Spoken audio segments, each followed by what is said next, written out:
Greetings fellow warriors and Merry Christmas!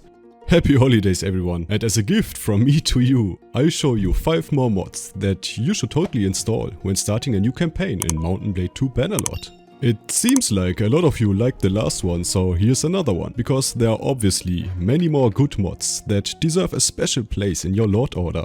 The version for these mods vary depending on the game version, since a lot of good modifications haven't been updated to the latest patch yet, and I'll note the version number I tested them on in the description down below.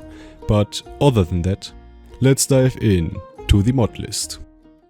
The life of a peasant ain't easy, I tell ya. I wish there was more to this, more to enjoy life. Every day I see armies passing by, chanting about victory and glory on the battlefield. I wish I could join them, but I would need some experience first, and no one is willing to teach a poor peasant like me. Oh, what's this then, eh? A new game called Bannerlord?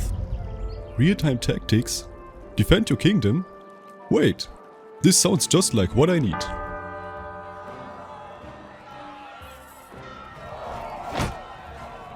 Peasant, the village is under attack. Get inside and bar the doors until the fight is over. We're also looking for volunteers. Wait a second, where did you come from? You're not even from Bannerlord. I came from Baba Bowie.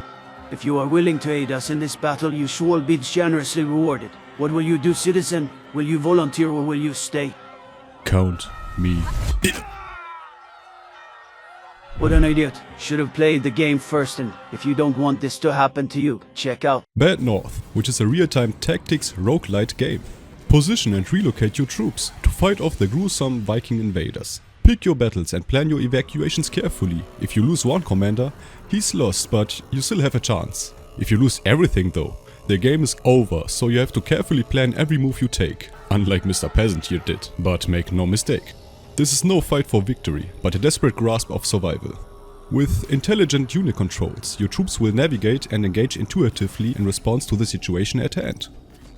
And now the kicker. Procedurally generated islands will make each island both stylistically charming and unique in its own layout.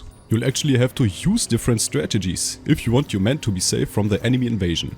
A strong defense leads to greater reward, which you can then use to develop your troops from a poor peasant like you know who, into a seasoned warrior.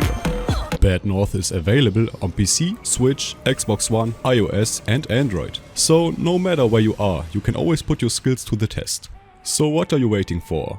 Click the link in the description for more information regarding that. And thank you Bannerlord for the sponsor. And now let's move on with the video. Well, time for lunch break, I guess.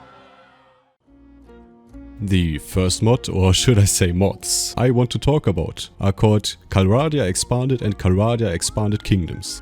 The first one adds an extra 14 towns, 8 castles and 77 villages to Mount & Blade 2 Bannerlord. It also relocates many vanilla towns, castles and villages onto other locations for them to make more sense. This is essentially just a prerequisite for the main thing I wanted to talk about, but I still mention it since a lot of people might not know that you absolutely need this one too if you want to install the Calradia Expanded Kingdoms mod, which introduces 8 additional kingdoms to the world and reforges existing kingdoms and their lands to fit in the Calradia Expanded universe. The newly added kingdoms all come with their unique backstories and war campaigns, making them seamlessly fit into the Mount & Blade universe.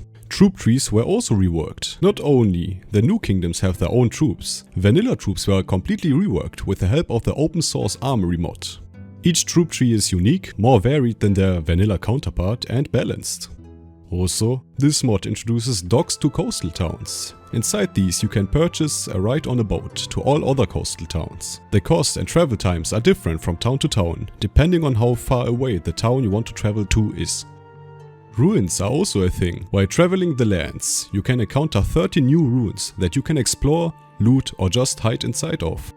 There are 4 different types of ruins, like towns, castles, villages and shrines. Each different type will reward you differently as you plunder them for forgotten riches and hidden treasures. However, while doing so, you are at risk of being attacked by people that made their homes within these ruins, so be very cautious.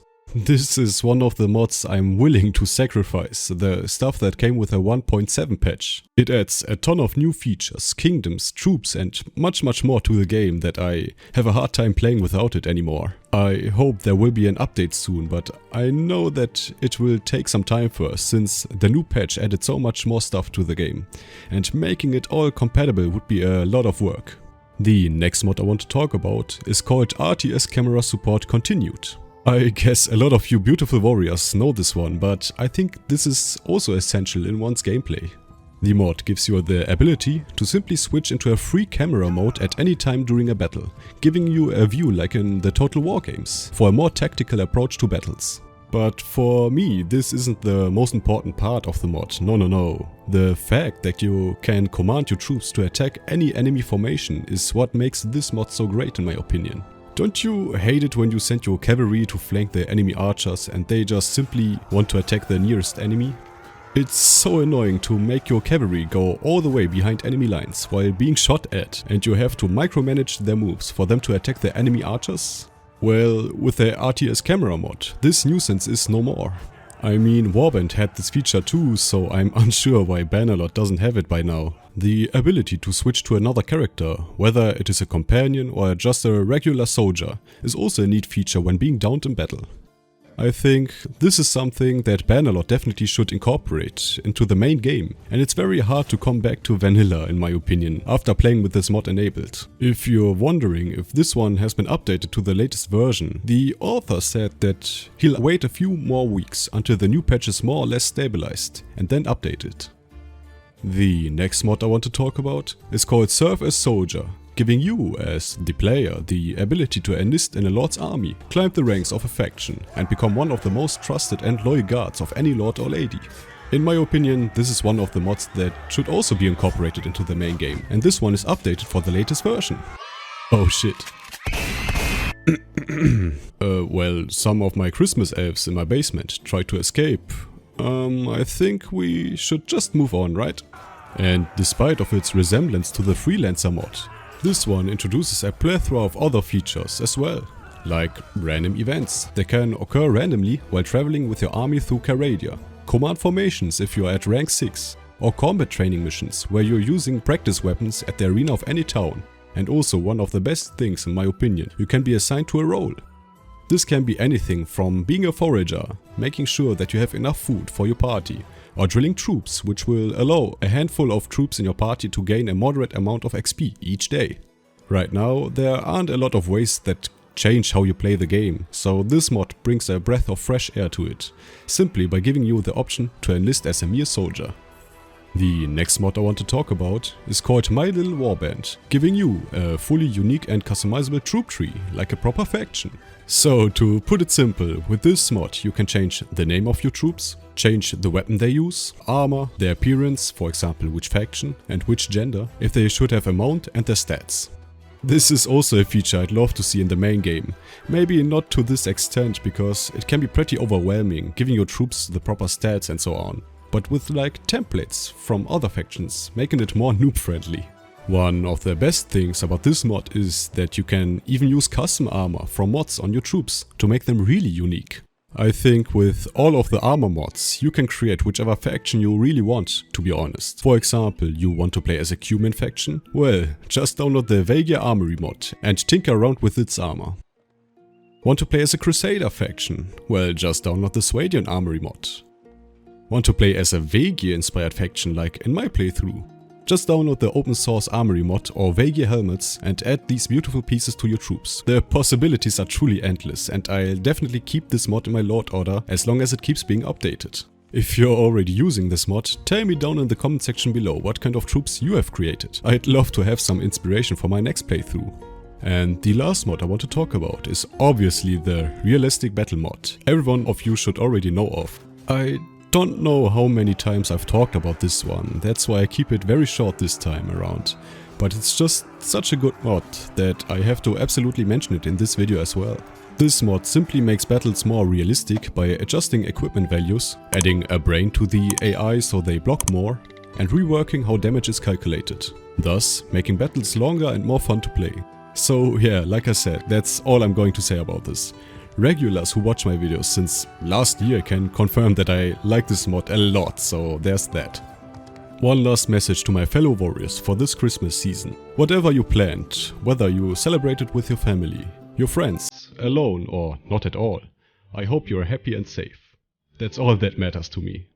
You in particular, yes, you matter to me the most. I am very happy to have such dedicated viewers like you, commenting on my videos constantly, giving me suggestions, making jokes, liking the videos. You might think that this will go unnoticed, but that's completely not the case, so if you're feeling down or sad lately, just know that I'm very grateful to have you around, and I hope that you will stick around for much longer.